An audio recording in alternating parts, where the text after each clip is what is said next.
Bonsoir et bienvenue sur les antennes de l'Office de radiodiffusion télévision du Mali. Nous recevons ce soir dans l'entretien avec les candidats M. Cheikh Boukadri Traoré, candidat du parti CAR à l'élection présidentielle de 2013. Bonsoir M. Traoré. Bonsoir M. Jacquier. Alors M. Traoré, pourquoi êtes-vous candidat à l'élection présidentielle et quelles sont vos motivations? Vous savez, notre pays fait face à de grands défis. Après 50 ans d'indépendance, il y a des millions de Maliens qui sont dans l'insécurité, qui n'ont pas accès à la santé, qui sont pauvres, et dans des conditions qui n'ont pas amélioré depuis les premières années de notre indépendance, à cause de l'inadéquation des structures de commandement politique et économique. Et nous sommes d'accord avec tous les Maliens que nous ne pouvons pas continuer à vivre ainsi. Il est temps d'apporter une solution à cette crise qui dure presque 50 ans. C'est pour cela que je me suis joint à mes compatriotes, la Convergence africaine pour le renouveau, pour essayer de trouver les valeurs perdues, essayer de transformer notre pays, de le développer. Et comme tout autre Malien, j'aime mon pays et je crois fermement à l'avenir de ce pays et à son peuple. C'est pourquoi je dis toujours aux gens que je suis fier et je suis honoré d'être le président de la Convergence africaine pour le renouveau. Et surtout, le fait de servir les sympathisants et les militants de ce parti dans cette fonction.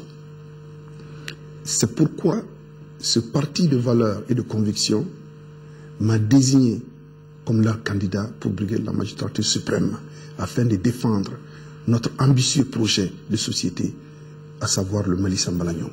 Quels sont aujourd'hui vos axes prioritaires pour sortir notre pays de cette grave situation sociopolitique et économique?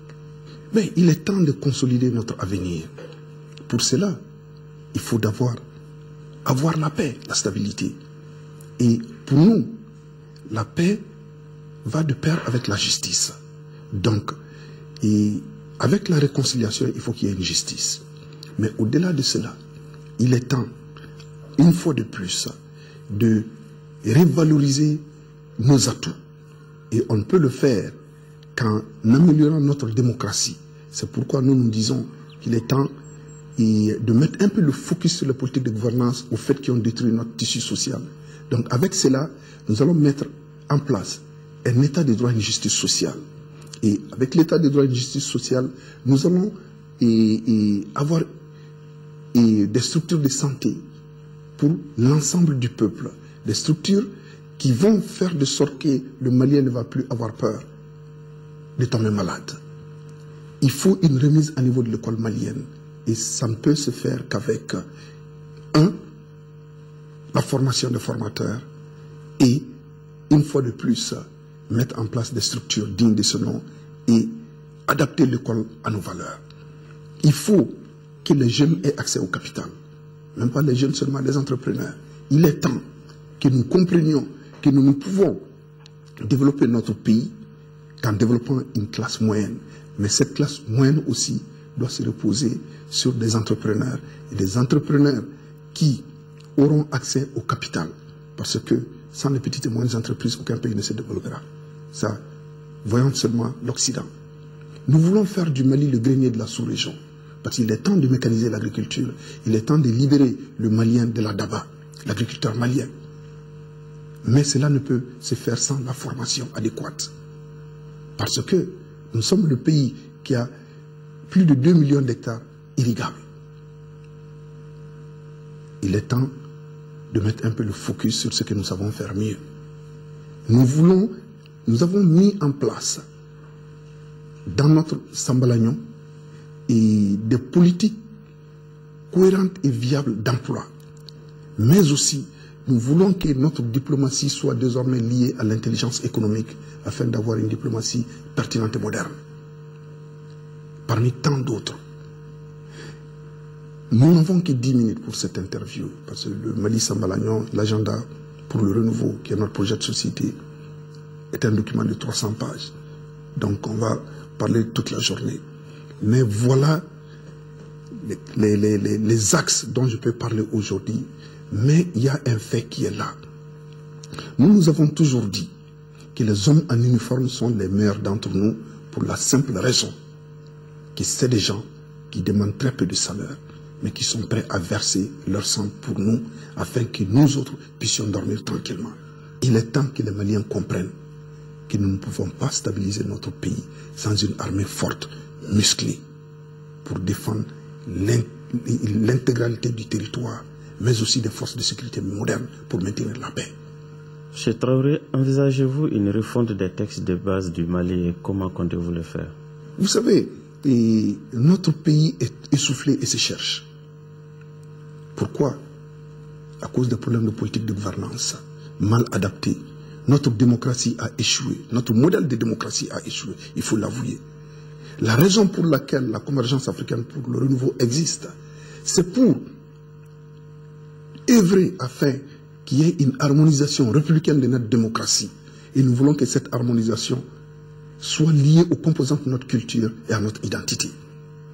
Donc nous sommes obligés de jeter un coup d'œil sur les textes du Mali. Mais nous le ferons avec tous les Maliens. C'est pourquoi nous avons une méthodologie qu'on appelle d'Antigani Barrow, concertation et conversation avec les Maliens. Pourquoi? Parce que nous voulons écouter les Maliens et agir avec eux pour changer.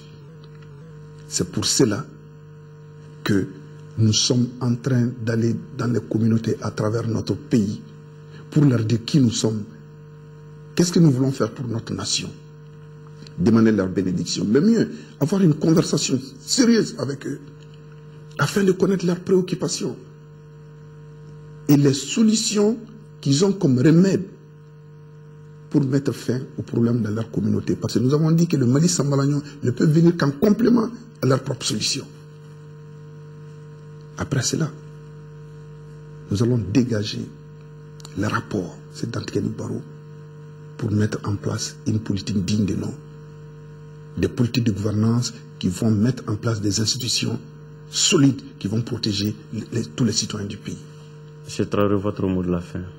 Comme je l'ai dit tout à l'heure, et nous remercions infiniment l'ensemble de nos compatriotes pour avoir ouvert leurs portes à nous autres, avec beaucoup de sourires, lors de notre d'Antigani Barrow, concertation, conversation avec le peuple malien.